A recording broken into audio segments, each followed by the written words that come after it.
We always say Cabernet is really the sommelier best kept secret. Why? Because it's fruity, it has this eucalyptus aroma, but in the same time enough tannins that are silky. So usually when you don't know what to pair your food with, Cabernet helps. So it's coming from Chile, and more precisely from the Rapal Valley, Cachapoal Valley. Who's making it? Cristian Vallejo. Cristian Vallejo is a Chilean-born winemaker who worked in a very famous wine estate in Bordeaux, Chateau Margaux, then came back and took the helm of Vinavik. Vinavik is beautiful winery. Please look it up. It's one of the most beautiful wineries in the world. And Cristian has this holistic approach to winemaking. So they use amphoras during winemaking, and the amphoras are made from clay from their estate. They use definitely barrels, and the barrels are toasted using fallen oak trees, again from the estate. So it's a mix between biodynamic and natural approach to winemaking. The majority of this wine is Carmenere, with also Cabernet Sauvignon and some Syrah and some Merlot. So, countries have flagship varieties. If you look at in South America, if you look to Uruguay, they have Tanat. If you look to Argentina, they have Malbec. And Carmenere, which migrated from Bordeaux, really was adopted in Chile and became their flagship variety, but also a very good variety for the Chilean climate and soils is Cabernet Sauvignon, and this is why it's a magical blend.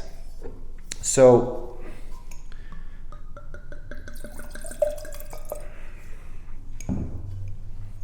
the first thing is the color is a very dark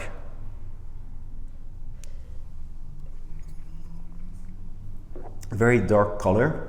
The first thing you get on this wine is its floral aspect. It's fruity, dark berries, eucalyptus. Eucalyptus is is showing very well here. Fresh rye bread, cedar, tobacco. It's really unctuous. It has velvety tannins. The tannins are there, but they are velvety, silky.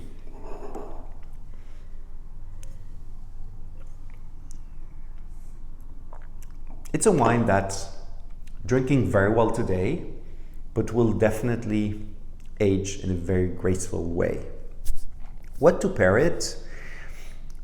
We always say Cabernet is really the sommelier best kept secret. Why?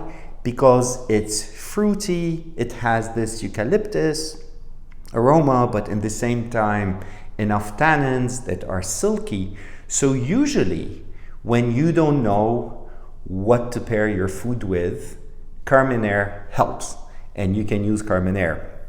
So food which are really tricky to match with wine, like Mexican cuisine, tomato-based sauces, many vegetable-based dishes would go extremely well with this wine, with Cabernet.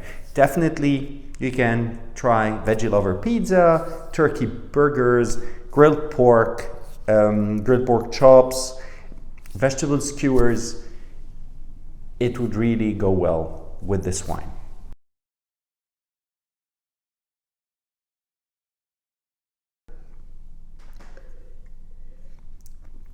It has vibrant fruit flavors, dark chocolate, savory, spicy, beautiful velvety tannin.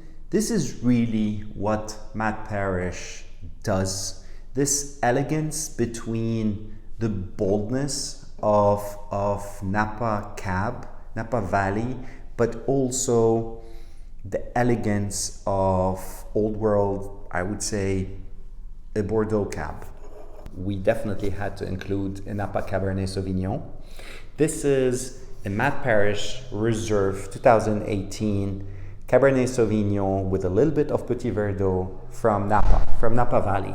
So Matt was born in New Zealand, then came to California, where he ended up overseeing winemaking in two iconic wineries, Beringer and Stag's Leap.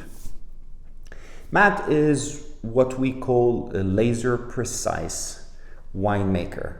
He knows exactly from the moment grapes are growing in the vineyard what the outcome is going to be.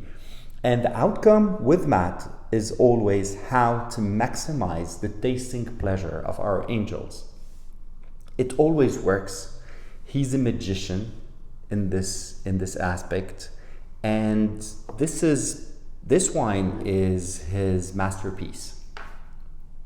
It is made from Napa Valley grapes. Napa Valley, the most recognized and celebrated wine region in the US, but also one of the most recognized wine regions in the world for quality wine. Napa is not very big. Napa is 30 miles from San Francisco Bay to the Mount St. Helena shoulders. But within those 30 miles, you have a lot of diversity in climate and soils. One constant in the Napa Valley, especially in the AVAs that are more toward the south, is that the fog comes from, in summer, it comes from the San Francisco Bay in the morning, and this fog protects grapes from really very harsh sun. It blows away in the afternoon, and then grapes have enough sunshine for ripeness. This very delicate balance of this very delicate climatic balance is one of the main reason why Napa Valley is such high quality winemaking region, especially for Cabernet Sauvignon. You can have other grape varieties, definitely in Napa, but Cabernet Sauvignon is king here. Let's taste it.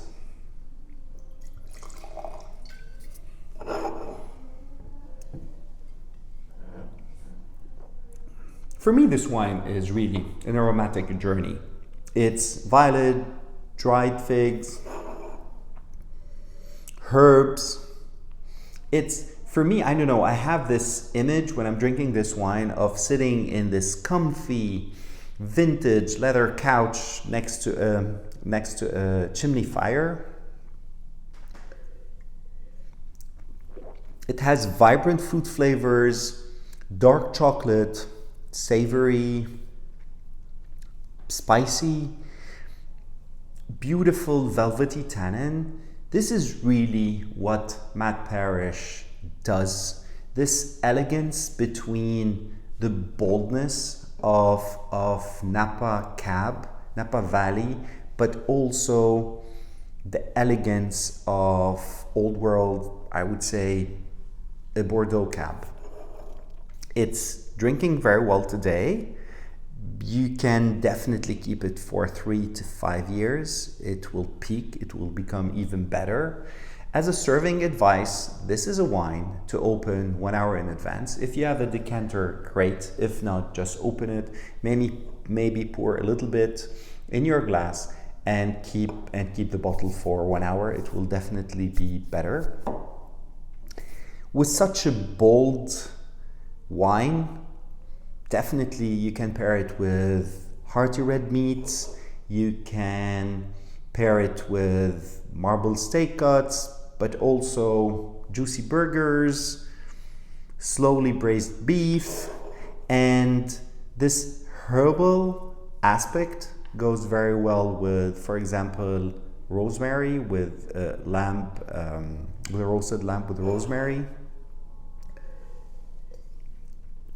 And finally, I would say if you want to have something other than meat, big portobello mushrooms grilled with some butter and garlic would pair heavenly with such a wine.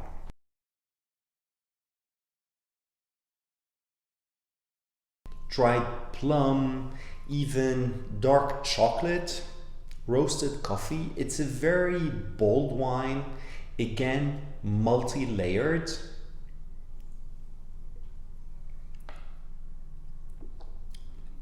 Tannins are there, definitely, but it's like a velvet cloak that you have in the mouth, on the palate. It's beautiful. So who made this wine? A lady called Patricia Benitez. If you like Spanish wines, if you like Ribera del Duero wines, or if you just, Google Ribera del Duero wines, you'll find the first names you're going to find are Bega Sicilia and Pingus. And Patricia Benitez worked for both. These are the two powerhouses of Ribera. And Patricia worked at both for years and then decided to make her own wine. And that's Quione. So Ribera del Duero is this this region with continental climate, very, very, very hot summer, very cold winters. And this suits perfectly this grape variety called Tempranillo. It's one of those grape variety that have more than 15 or 20 names. It's called also Tinta del País. In Spain, it's called Tinta Roriz in Portugal, and it's a very sturdy grape variety, giving it best in such conditions.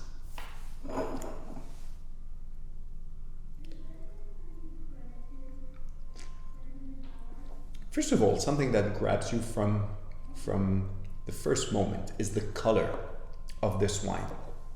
It's dark, it's inky, you can't see your hand when you put it across the glass. This really a very concentrated wine. It has those sweet spices of oak, layers and layers of aromas, wild herb, balsamic, dried plum, even dark chocolate, roasted coffee. It's a very bold wine, again, multi-layered.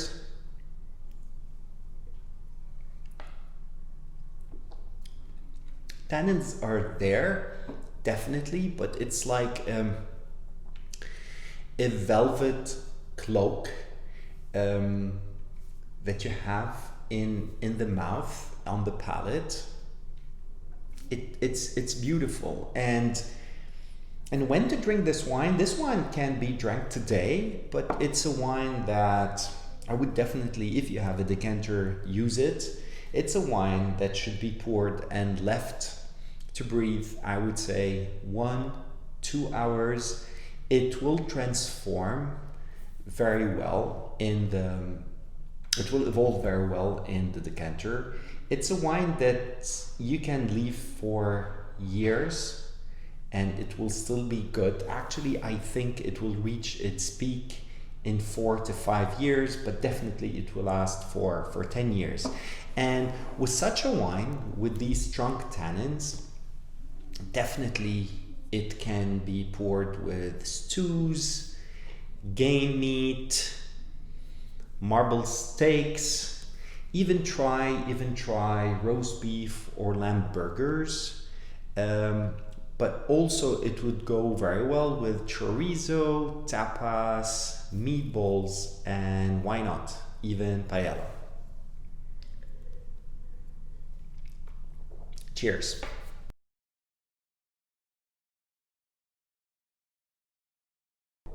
Pinot Noir is a grape that is great as a young wine, but it will evolve in a very, very nice way with a lot of layers, with a lot of complexity.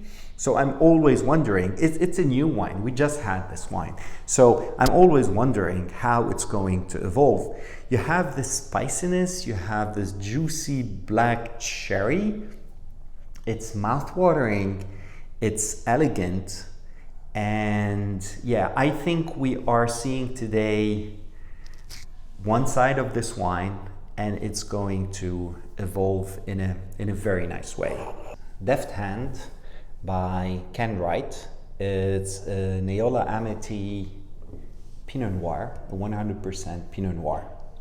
So let's start by Wright. Wright is a legend. Is a legend in American winemaking, is a legend in Oregon, and is a legend in Willamette Valley. If you look at one of those pictures of the pioneers, of the first pioneers of winemaking in Oregon, you'll always find Wright. Wright, with a group of other winemakers, basically put Willamette Valley and Eola-Amity Hills on the map. So why is Pinot Noir so important in Oregon? Basically, the climatic conditions are ideal for this grape. In 1979, there was a wine Olympic, and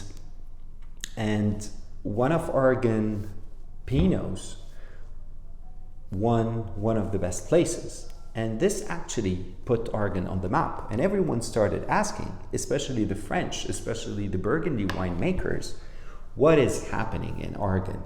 And after that, we saw some of the biggest names from Burgundy coming and investing in Oregon to reveal to see what is the full potential of this region.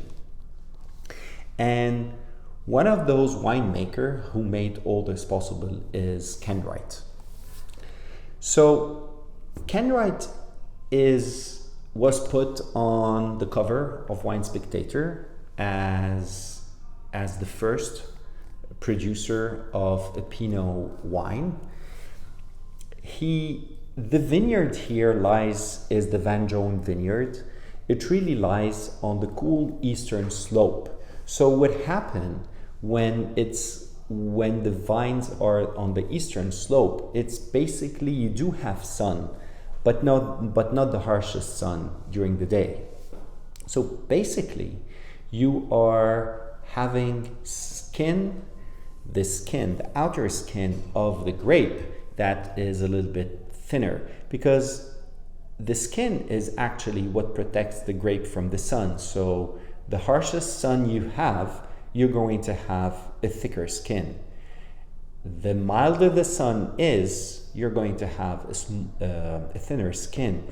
So with a thin skin, you get this vibrant fruit with good structure, good tannins, but not overpowering tannins.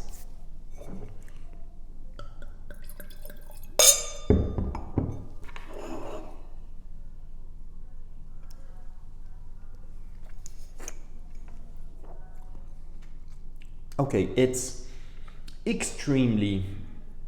flavorsome wine. You have those aromas of raspberry, rhubarb, plum, you have rose petal. And what's really fascinating in this wine is how it's going to evolve. So Pinot Noir is a grape that is great as a young wine, but it will evolve in a very, very nice way with a lot of layers, with a lot of complexity. So I'm always wondering, it's a new wine, we just had this wine. So I'm always wondering how it's going to evolve. You have this spiciness, you have this juicy black cherry. It's mouthwatering, it's elegant. And yeah, I think we are seeing today one side of this wine, and it's going to evolve in a very nice way. I love the color, by the way.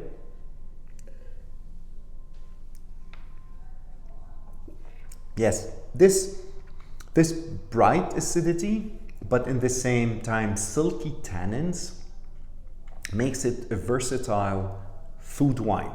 So definitely you can pair it with dishes like pork, duck, game, but also for those who love vegetables, for those who want vegetables only dishes, this is a very good wine. So try it with veggie pizzas, try it with mushroom appetizers, or try it with goat cheese, or even a chicken marsala with a creamy mushroom sauce. We're very proud of having Ken Wright with us, and I know we're going to see a lot more from this winemaker.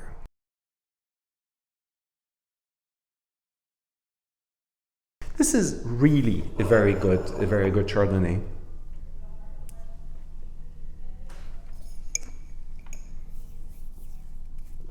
Yeah, it's this creamy side is going to go marvelously well with like buttery, creamy dishes. It will go very well with crab. It will go very well with scallops, like mild seasoned poultry. Definitely with risotto. So Jesse Katz is a very well-known young winemaker. He worked in some of the best wineries on both sides of the Atlantic. He is extremely influential. Actually, he was named by Forbes as one of the under 30 most influential personalities in the world of wine. He even, one of his wines, a 6-liter bottle, sold for $1 million at a charity auction a few months ago. So this wine is, first of all, you can see its golden hue. It has a very nice color.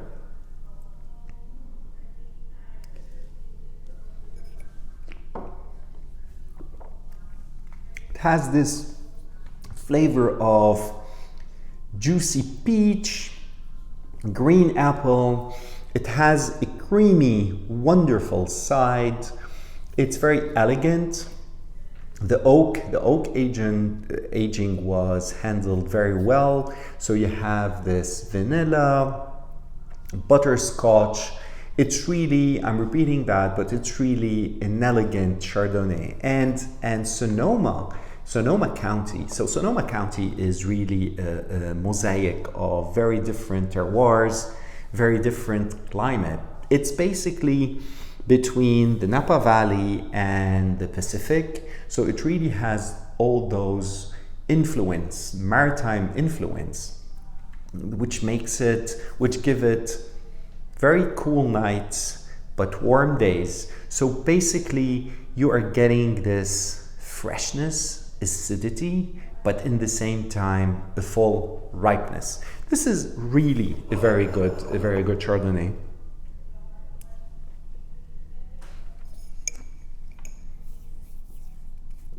Yeah, it's this creamy side is going to go marvelously well with like buttery, creamy dishes.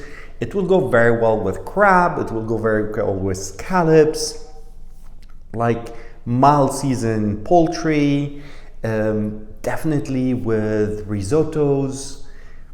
Yeah, it's a complex wine and one that I would recommend strongly.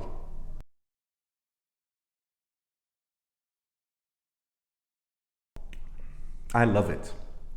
You see those subtle aromas of brioche, vanilla, caramel. It's like apple tart, but also creme brulee. It's a full-bodied. It's a creamy wine.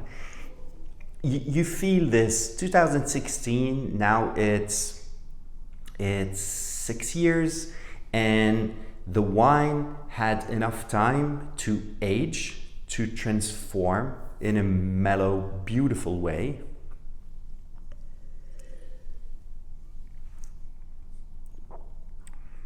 Wow. We are starting this quarterly selection with a bang. a vintage champagne, 2016 vintage from Champagne Constantine, Trisilice.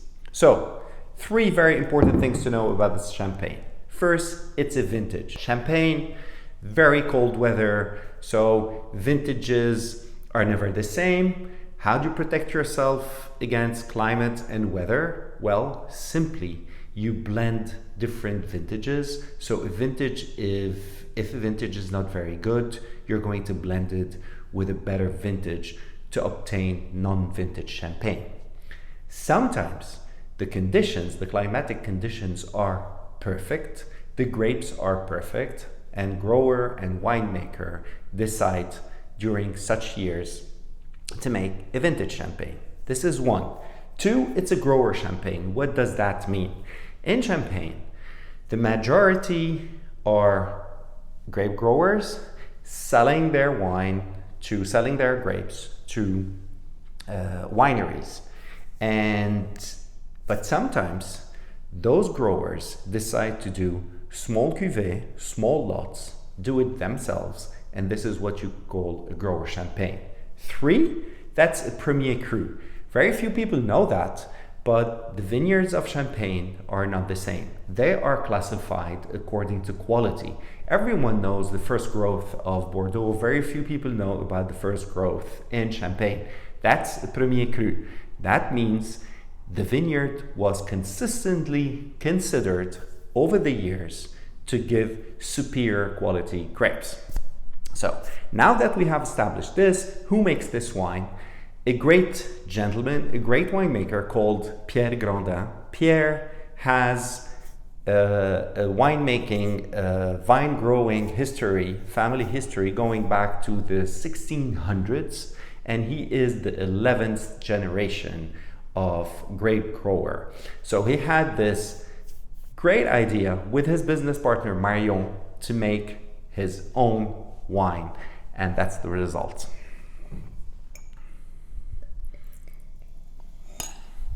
So as you can see, a lot of bubbles, tiny bubbles.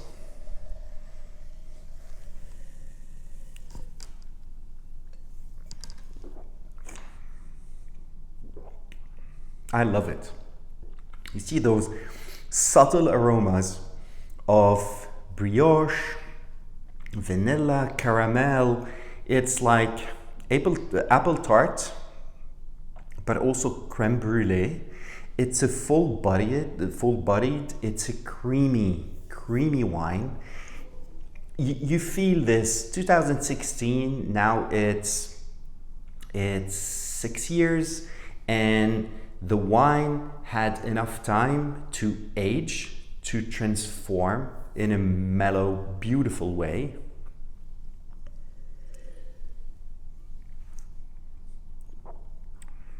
Wow, it's a hedonist wine, to drink and contemplate. When to drink that wine? I would say it will evolve gracefully.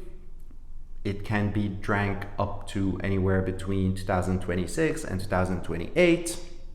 Serving advice, I would say champagne shouldn't be served very, very cold, especially this quality of champagne.